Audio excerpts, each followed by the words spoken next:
subukan magsaya ngayon, hindi ko kaya. Bakit? Kung kailan ready na ang lahat, full faith na ang lahat, um, ready na yung outfit mo na pang, alam mo, OOTD, tapos nakaalat na yung budget mo.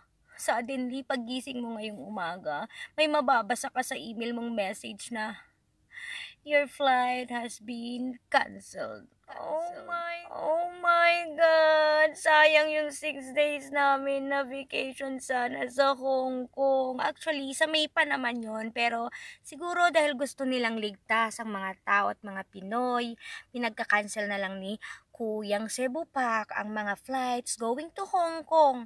Kasi nga, ina-avoid nila yung coronavirus na yan. Dahil yan sa coronavirus, mapupurnada ang excitement at ang gift ko sa aking pinakamamahal na little sister. Graduate na kasi siya, pero alam mo yon, kailangan ko sana siyang bigyan ng magandang gift. Kasi, alam mo na, Hong Kong, Disneyland, nakaplan na talaga. Meron na kaming itinerary, full paid na po ang hotel namin. Ang flight, of course, maaga-aga pa bayad na yung flight namin. Tapos, planado na siya. Detailed na lahat. Ang inaantay na lang talaga namin is yung date ng departure. At saka yung mismong araw ng aming trip sa Hong Kong. At saka kami.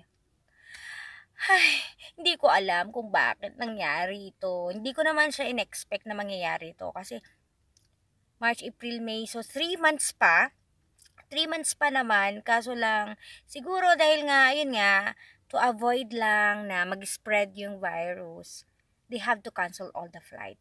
Pagising mo sa umaga, mag-check ka ng email mo, ang saya-saya mo, then suddenly you've seen their message saying, "Your flight has been canceled." Oh my goodness, my goodness. Excited pa naman ang mga chikiting at ako, nakasama sila. Actually, yung flight namin to be is from Clark Airport tsaka Hong Kong. Excited pa man din akong mag-video doon. Ipakita ko yung mga activities namin with the kids. Paano yan? Di na matutuloy. So, alam mo, pinaggagawa ng ate mo the whole day dahil depressed at saka stress.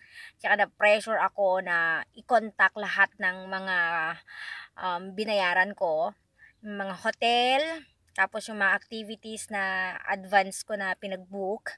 Ginamit ko din kasi ang Klook. Tsaka yung booking.com.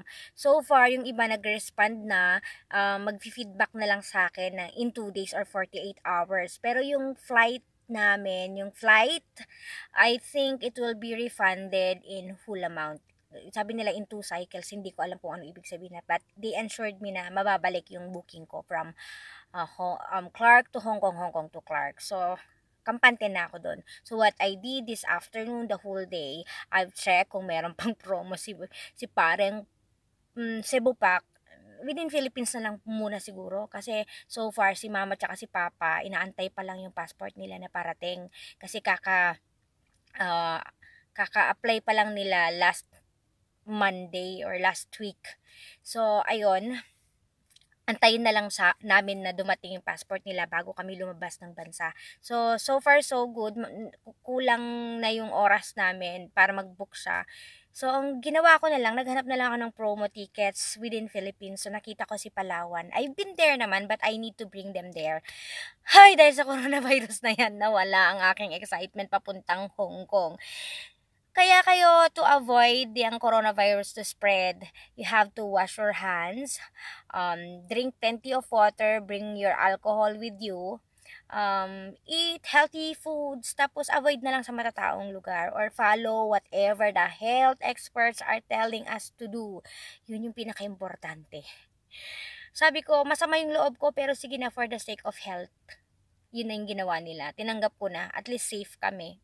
Pinoprotektahan lang nila kami. So, ang sabi ko, hanap na lang kami ng iba. Marami namang magandang destination sa Pilipinas. Yun nga lang, beach, nature ang pupuntahan namin. Kasi, gusto ko sana sa Hong Kong kasi I wanted them to see yung mga progressive countries. So, ayun. Bukas, ang goal ko naman is to find good hotels kung saan kami mag-i-stay. So far so good, nakapag-book na ako ng flight namin going to Palawan. Kaming 5. So, yung bukas naman, hanap naman ako ng flights namin from Palawan to Manila or Clark. At saka hotel na din. Tsaka naghahanap pa ako ng mga, alam mo yun, mga activities namin kasi nakalimutan ko na nawala na yung itinerary namin nung pumunta kami ng Palawan. Sayang lang yung effort ko, bakla. December, January, naghahanap na ako ng magandang flight activities. Nanonood na ako ng mga vlogs, yung mga Hong Kong trip ng mga vloggers natin. So, may mga details na ako. Kompleto na talaga. Kulang na lang kami. Kaso nga lang, hindi para sa amin ang Hong Kong na 3. So, we have to bring our parents with me next time. Siguro yun yung goal ni God. So, sana mawala na ang coronavirus na yan para naman, alam mo na, matuloy na ang aming planong mag-Hong Kong. Siguro by next year, mga gitna ng taon.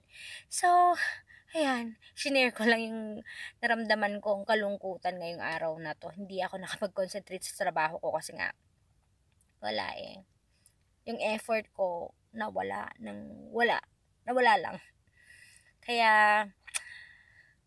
siguro hindi lang ako yung naka-experience nito, madami pa. So, ayun, gift ko sana ito sa aking chikiting na dalaginding kasi graduation niya sa May. This is a gift sana for her at saka advance birthday na rin. Wala hindi tayo pinayagan. Siguro next time na lang. Marami pang next time. Nakakaloka. Di ko masabi ang mabuhay Pinay. Muha. Chup, chup. So, ang tip lang, pag na-experience nyo na ma-canceled ang flight dahil sa hindi parang hindi inaasahang mga pagkakataon, coordinate nyo na agad dun sa mga